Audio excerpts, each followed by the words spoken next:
G'day everyone, welcome back to another video on the channel. We're back again for another weekly round review of the good, bad, and ugly for round 19 of the 2023 AFL season. Was a crazy round, to be honest. We saw a lot of close contests and cracking contests, and overall I think a good quality brand of footy across most games this weekend. And yes, of course, the top 8 is really now starting to crystallise, and there were a lot of season defining results across the weekend, so plenty to discuss. If you're going to enjoy today's video, make sure to leave a like and subscribe. That'd be heavily appreciated. And let's get straight into it. Okay everyone, so as we do go game by game in chronological order. The first one we had Thursday night footy, the Bulldogs way too strong for the inexperienced and inconsistent Dons by 41 points under the roof at Marvel. I was expecting the Bulldogs to really bounce back after their horror result, it can simply be said, against the Swans the previous week, and they certainly were able to capitalise a lot more on the opportunities they were unable to last week. It pretty much was a similarity in terms of the contest game from the previous week as well. Very, very good in the clearance in the contested game, and it was on repeat here. They were just obliterating the Dons after quarter time in the clearance. It was plus 21 clearances, plus 3 centre clearances, plus 17 stoppage clearances, or 18 that is, and almost plus 30 contest possession. They're known for that, the Bulldogs, a very strong midfield group, and they were able to execute well inside 50. And during the second half of this season, the Bulldogs have been a very, very scrappy and inconsistent side and haven't been executing well in their forward half, especially going inside 50, but they got it really right on Friday night, I did feel. The marks inside 50, they executed well. Norton was getting up in the air, 𝐼𝐻𝐤𝐿𝐵𝐵 was busy too. They always have strong options and very good options in the air, and when they can hit their straps, they can always cause an impact. And I felt front and centre as well. You know, �絵𝐼𝐻𝐤𝐵𝐵 bobbed up with a few. He was busy. I think he kicked 3 goals. 𝐵𝗠𝗏𝗡𝗠 as well. Anthony Scott, a few of their role players really doing the job in their forward half. And I think just, overall around the ground, they just out-hunted the Dons. And that is the issue with Essendon at the moment. I do feel they have been this year actually a team that can really hunt well in packs and go to the footy and lead pressure and get the ball forward. And they have winners and they have players that can change the game in their forward half. Langford, Stringer, but they just didn't really appear enough on Friday night. They had inabilities to pick out their targets when going inside 50, and I think the main problem was they just didn't have enough ball winners around the ground. Not really much at half forward. They gave the ball up way too easily. And I think in the midfield, they have been getting convincingly beaten. The last 2 weeks has been on show. Merritt's been well contained, but apart from that, who else do they have in there? Obviously, they are missing the big body, of course, of Setterfield still. Even Dylan Shiel is out as well. But then you've got Archie Perkins, Ben Hobbs. They've had some good games this year, but they were pretty quiet on Friday night. So, and there's a few young and inexperienced players in terms of the whole age demographic on Essendon's list and their team on Friday night. But that's really where it did hurt them. Not enough ball winners and unable to use it well inside 50. But the Dogs too strong in the contest. Pretty much won them the game. And quite simply, best in ground for me had to be Marcus 𝐵𝗠𝗏𝗡𝗠. 2 goals, 29 touches. Putting on a superb season, that is safe to say. And 𝐿ibratore in the trenches thought he was great with 36 disposals. There certainly was a lot of close games across the span of this weekend, and we saw a beauty here with the Tigers getting up by a point. A massive comeback it was to gain or snatch victory from the jaws of defeat over the Hawks. They were down by 5 goals at 3/4 time, and just how the Hawks played in that final quarter, you could feel the Tigers are coming. They started to play a bit more timid. Their ball movement, they were quite shaky, and they threw plays behind the ball as well. Will Day went behind there, and that's just always a bit of a sin. I think just in the second half in general, probably around halfway through that third quarter, you could start to see the Tigers starting to build a little bit more with a bit more bolder play through the corridor, whacking it for the old Tiger style, as I always like to say, and it was on display. And that fourth quarter just was an absolute avalanche of goals. Jack Riewoldt was huge. Dusty is just putting together a really, really underrated year. I personally feel he's been huge for the Tigers in terms of score involvements. And Taranto kicking 3 goals. He was a little bit ineffective by foot on the day, but he can still find the goals in congestion. So that's a key trait, I think, with his ability. So he's still a bit of a match winner when he is up and about. And then Camden McIntosh with that huge goal, and then Liam Baker, non-preferred. I think this guy, it's been said in the media, he's going to be the next captain. He just, how he plays on the field, resembles and, obviously he just shows his captain material, really, with his ability to play and his toughness around the ground. But honestly, it has to be said, it was a typical choke from the Hawks. I felt pretty much for the first 3 quarters, they generally look like the better side, and I think when they've been really good, when they have been up and about, is their ball movement can be great. And they're sort of like the handball happy Hawks. We saw a lot of hand passes, especially in the stoppages, and I think for the first 3 quarters, they were actually quite good in sort of, the clearance department. They did win the clearances in the end, 19-10 centre bounces, clearances in their favour as well. And I felt the Hawks would turn up to play. In my tipping video, I did say this because their young midfield have been racking up the footy. Those first 3 quarters, they used their entries really well. Mitch Lewis on the end of a few goals. Charlie Wingard turning back the clock, 3 goals and 17 touches. Brockman, he's having some nice moments this year. Kicked 2 and bruised as well. They just looked the better side really for the first 3 quarters. The Tigers defended really poorly as well. They usually are a very hard team to score against. When they restrict you a lot of scoring when you go inside 50.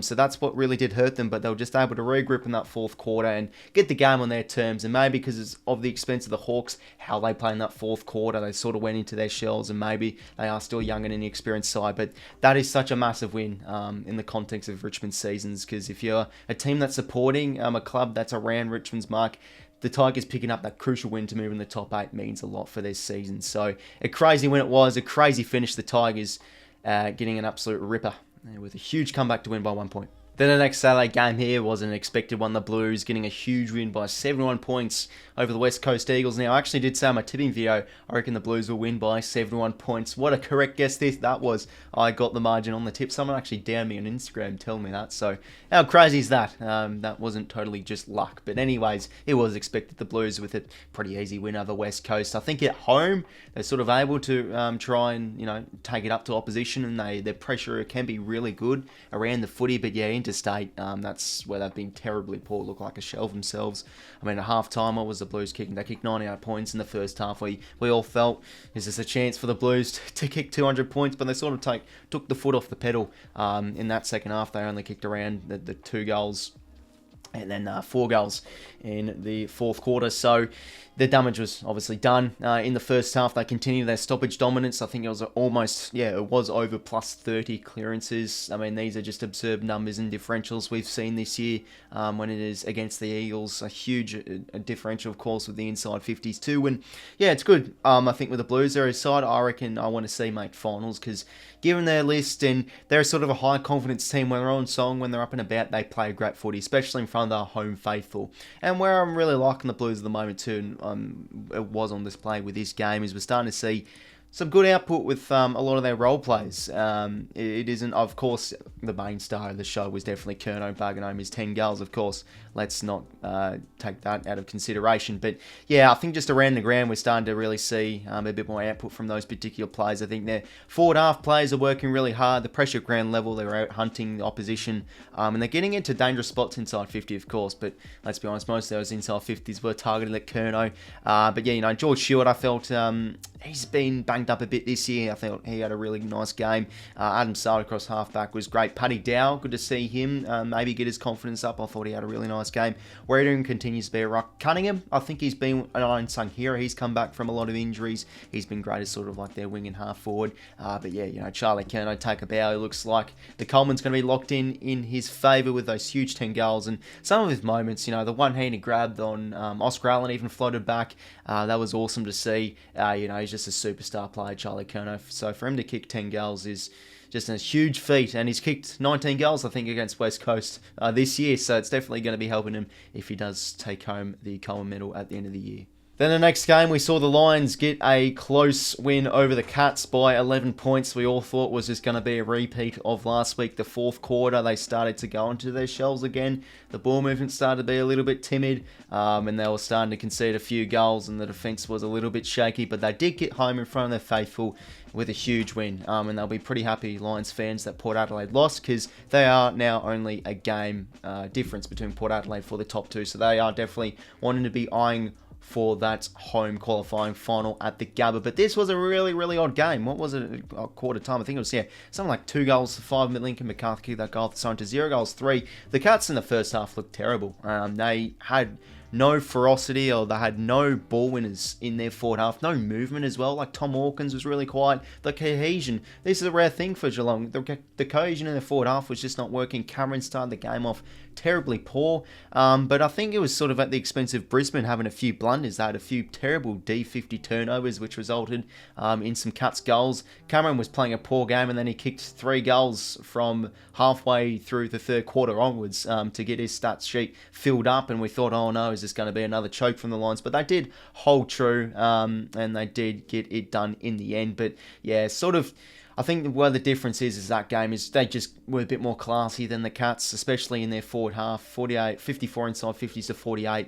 The efficiency was much better when they did go inside 50, and they always are a very good team in their forward half when they do get up and about. So yeah, it was definitely inaccurate from both teams. These are two really high scoring sides, so I think it was quite an odd one to really watch. Both these teams really struggled to hit the scoreboard well, but yeah, there was a few individuals that really did catch my eye for the Lions, particularly on 𝐴𝐶𝐞. He's always been in and out of the side for the Lions, but I thought his game was brilliant. He was sort of all around the ground, at half-back on the wing, playing a bit of an outside game, but he used the ball well, went back with the flight well, some really good marks, and he was able to hit the scoreboard too. He seemed everywhere. Dunkley back was great. 𝐼𝐿𝐴𝐿, I love his running carry off half-back. He's been superb. Yeah, the Cats were able to get back into the game, so I think if you're a Geelong fan, you probably are a little bit content with dropping that game by only 11 points. It does maintain your percentage. But the main difference was for the Lions to get up was definitely around the footy. Their clearance game, they're a top 4 clearance side for a reason, plus 29 clearances, 40 to 16 stoppage clearances as well. With the addition of Dunkley back on the side, it really did help them. And they got a much needed win in terms of their seasons to try and move and push up towards a potential top 2 spot. And then the next game we had, Saturday night footy, we saw the Swannies, to keep their season alive, get a much needed win on the road against the Freo Dockers at Perth. Absolutely no one watched this game apart from me, because I am a Swans nuffy. Meanwhile, whilst I did miss out on one of the games of the year, but I did watch the end of that Pies and Port game. That was a thriller. But yeah, we'll quickly go over this game because, no one really cares, to be honest. I think if you're a Freo fan, you want to get this game out of your mind. If you're a Swans fan, feel free to stay on. I always love talking about my team. But yeah, the Swannies, the damage was really done in that first quarter. Continues the problems of Fremantle's first terms. They start the game actually quite well. They kicked the first goal. They had 2 shots on goal, and whilst the Swans had no touches, but yeah, the Swans were able to really get the ball rolling. And yeah, the first half, I think the damage was really done. I think they were up by around 5 or 6 almost goals at half time. And yeah, their pressure, I think, across the whole span of this year has actually been really good. But I think the past few weeks, it has been the difference maker in terms of Swans being able to win games because they just hunted at packs and ground level. They're really, really good off the turnover. They're effective going in their forward half. That's a bit of a rare thing with the Swans this year. We saw a few players like Will Hayward kick 3 goals. Buddy Franklin, I thought he had a superb game on piss with kicking 3-2. Papley's been in great form now. He's starting to build 2 goals for him. McDonald roved a goal. They're starting to get a little bit more output from more of their forwards, because this is where the Swans are dangerous. When they get good outputs from a number of players in their forward half, they are a very good side. And it was a bit of a shades of 2022 with how they played offensively perspective. They were really good at ground level, great off the turnover, pressure elite. And yeah, with the Dockers, they had their moments. In the second half, they were able to, they actually won the inside 50s in the end by 5. But yeah, that second half, I felt they had a bit more better possession, especially in that third term. But continues the problems of their sort of inconsistencies on moving the ball in their forward half. They were really, really poor with going inside 50. Josh Corbin and Tracy just weren't working. Schultz was a lot off the chain. He kicked 5 goals. Walters kicked the goal early. A few of those players in their forward half got involved. But again, I think it is still the midfield. Both of the midfield had their shares of dominance. But for me, I think the Swans were just a bit more of the classier team. And they're a team that can make you pay when they have plays in their forward half. They have the X factor that can make the difference. So, yeah, it was a much needed win for the Swans. Just too good in the end in terms of being able to out-hunt Freo, and the pressure and turnover game was really the difference for them. So yeah, I think that's Freo's season completely done now. I think they're officially done now. They can't make finals. But for the Swans, their slim chances of potentially pushing into the top 8 that possibility does stay alive. So yeah, much needed win for the Swannies in the West. So meanwhile, whilst I was watching my Swannies getting the job done, I missed out on this huge game. I streamed the Swans game, of course, and I kept on being people coming into my chat saying, Riley, you missing out on this game. This is the game of the year. And I even got a comment after my stream saying, mate, you missed out on one of the best games of the decade. I'm like, oh my god, I bloody knew it. I bloody hate the people that run the AFL fixtures, but I did catch the replay. Did watch the end of this live. Wow. I mean, wow. First to second, you knew this one was going to be huge. I think just looking at it, you know, from a specific perspective, the pressure, you know, the elite hunt for the footy from both clubs, both teams just wanted it so much. The atmosphere, both teams just going at it so strong. It was just a great game to watch, really, especially when watching the replay. The ferocity, the atmosphere, everything. And honestly, there was no love lost between these two sides. It was topsy-turvy. I think there was something like 12 lead changes across the whole course of this game. There was 4 or 5 in the final quarter. This was, you know, this one was going to go really either way. It was goal for goal. I kept on seeing in the bottom right hand of my screen, the goals kept on tickering up and down for each side. It was an end-to-end affair. And it was such an entertaining game to watch, and I really wish I did watch this live. Really missed out on the beauty, but yeah, just from that replay, it was huge from both teams. But then again, the Pies with another classic, and geez, they're one of my favourite teams to watch, not only this year but last year. They're just getting it done almost in every way possible. In terms of win this year, you know, either I can play dominant and win huge, or when they are down by three-quarter time, 3 goals, 4 goals, 2 points, 5 points, they always find a way to get it done. And I think the mental side of things in AFL footy and sport in general is such a huge thing,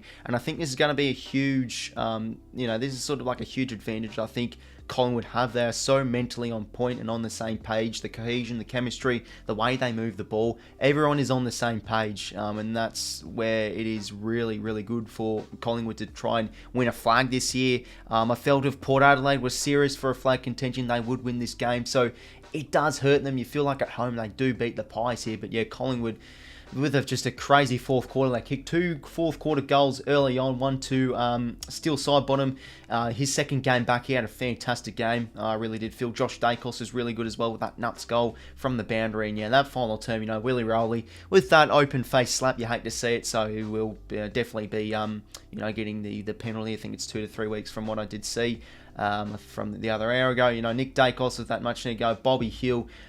You know, the Pies just always find ways to score. But of course, the star of the show was Jamie Elliott, kicking those 2 clutch fourth-term goals, that nuts one from the boundary. You just knew that was going to go in. Just such an entertaining play to watch, and so criminally underrated, I think, Jamie Elliott. With how he plays, I think he reads the drop zone of where the ball's going to land better than most small forwards in the comp. So good one-on-one, hard to defend, and yeah, his shots for goal, he always gets it done in clutch moments. It was just another crazy win for the Pies. But yeah, in general, I felt Port Adelaide were quite good in the contest when watching the replay for around the second and third quarter. You know, the contested possession count, the clearance game was really, really dead even.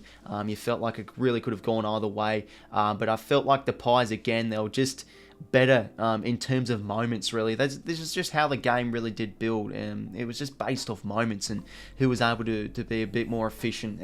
But yeah, I feel the Pies in the end outdone Port Adelaide's midfield just, and the way they moved the footy was on show again. You know, just whack it forward, and you know, everyone on the same page with moving the ball really, really well, and free flowing ability with the hand pass. But in the end, it was a dead even 50-50 game, and the Pies again find a way to pick up a thriller by 2 points. Shame I did miss out on this game, but watching the replay, wow, it was superb, and no love lost between these two sides. Both of them put up a cracking game of footy. Moving on to the Sunday games now. In the first one up, we saw the Giants got a huge win by 40 points over the Gold Coast Suns in Canberra, and that is huge for the Giants because now they are moving into the 8 with some healthy percentage, sitting in, I'm pretty sure, 6th place. So a big win for them. This game was pretty close up till half time. Both teams were pretty dead even with a lot of stat sheets and stat differentials, but I think the difference for the Giants was definitely their ball movement. The Suns are always a really, really good clearance side, but the Giants with their ball movement, I think at the moment have really elevated their game. They're on tsunami, the corridor use, the ability to start taking the game on as well. You know, the Suns actually won the inside 50s, they won the clearance game, but I think it's just every time they get the post center clearance, they just, are so inconsistent, and I think defending ball movement, that's their big worry as well, and they just so inconsistent in so many areas. So it's, yeah, it is really disappointing for Gold Coast from their perspective. Their defence really did struggle again. Apart from Collins tying the intercept marks record, I think Ballard's been a little bit out of form, but I think where the game was won is not only the ball movement, the Giants around the ball were really good too. I think they were just playing at a higher tempo. Their intensity was really good. And there was some superb goal kickers. Toby Green kicking 3 goals for. He could have had a huger bag. Brent Daniels, I think his pressure has been elite. He got a goal, I think, off a hole in the ball, free kick. Callum Brown, the Irishman, he's been a revelation up forward there. He's been superb. They have so many individual goal kickers, I think, at the moment, the Giants. They don't really have many star names apart from Toby Green, but they have players that are accountable and can kick true and that are honest. And their defence again was superb. Sam Tallow, I think, was the highest rated player on the ground. Intercept marking for fun. Himmelberg had a really huge game. What do they have? 26 touches and 12 marks. Yes. And Cogs with another great game with 29 touches as well. Whitfield, great. Lockie Ashes running carry. I do love watching it.